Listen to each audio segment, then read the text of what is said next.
Our brains are wired to equate slight imperfection with authenticity. Why does a handwritten note feel more intimate than a typed one? Why do we trust a weathered photo over a pristine scan? Evolution gave us the bias that symmetry and perfection often signal danger. Artificiality, perhaps even deception. Now this same instinct is being weaponized by algorithmic design. Instagram filters don't just enhance, they age your memories for you, adding grain and soft edges like they were captured in another era. Modern tools don't just replicate decay, they manufacture it. AI handwriting generators produce Fox cursive that mimics the tremor of a tired hand, while MIDI sequencers add humanization to robotic beats, simulating the slight timing variations we once associated with live performance. These are not enhancements, they're replacements for the real thing. We no longer stumble upon meanings. We're handed calculated imperfection. The grain on your Instagram photo isn't from a camera. It's code pretending it is. Introduced us to the concept of punctum. Those accidental details that pierce you with meaning. But now, in the curated world of digital memories, even the punctum is calculated. It's no longer a random fragment. It's a feature sold as nostalgia. We are handed simulated authenticity, and we accept it without questions. What this means is not just that our memories are being altered, but that their very conditions for truth have vanished. We're living in counterfeit present tense.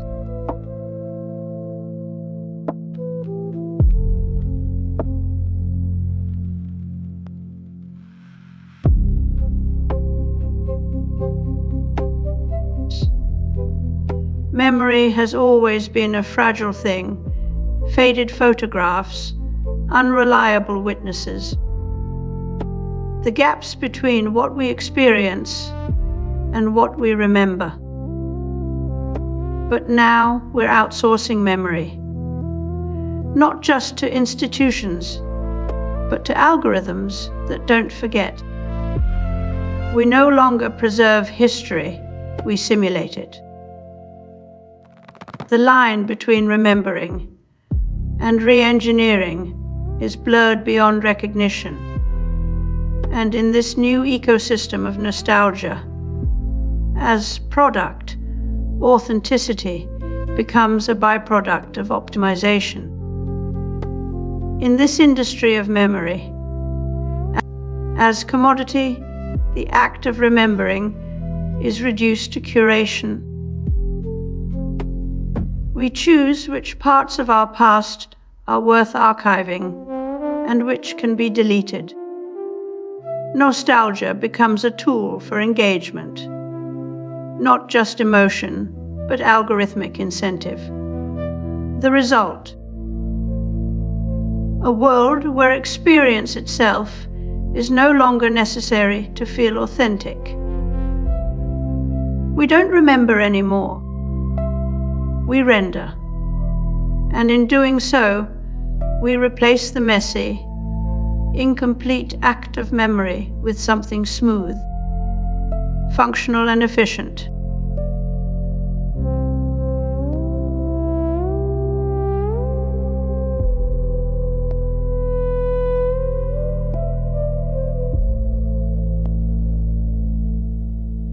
Roland Barthes described photographs as possessing a punctum.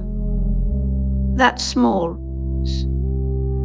pricking detail capable of piercing through our passive observation and lodging itself in memory like a splinter.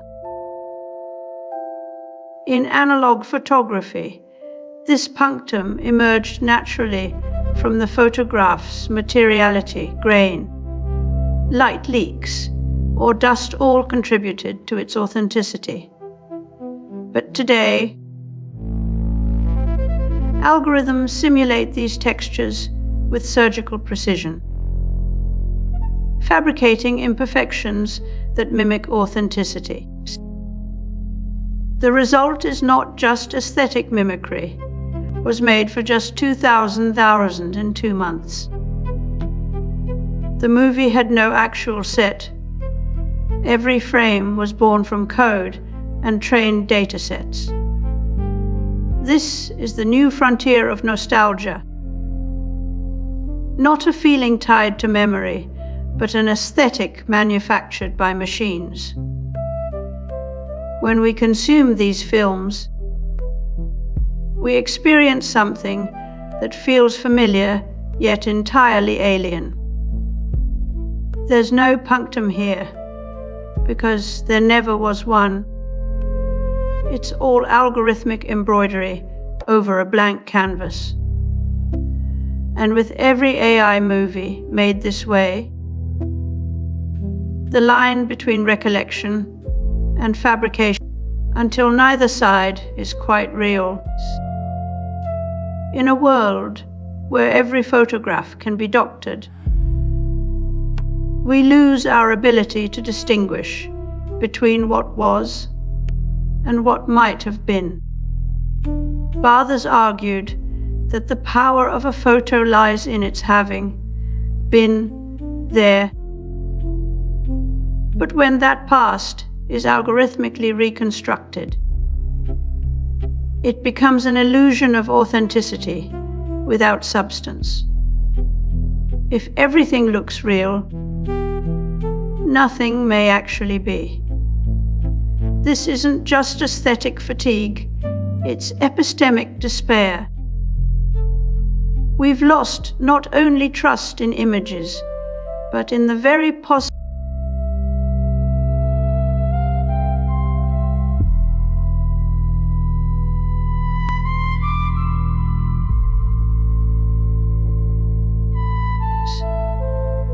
when memory becomes a performance, authenticity dissolves into simulation.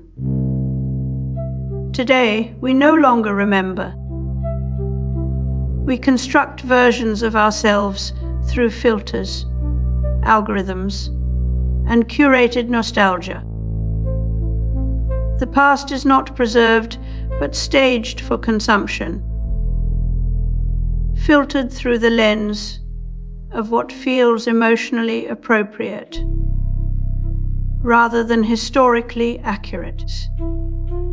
In this world of AI, generated personas and deep-faked events, memory becomes a performance that can be rewritten at will. We are no longer witnesses to history. In Russia, entire narratives are manufactured to sustain the illusion of an unbroken war effort. Even death is no longer a final proof of existence, but becomes part of the performance, scripted and replayable in endless variations. This isn't just propaganda anymore. It's digital decay pretending to be history.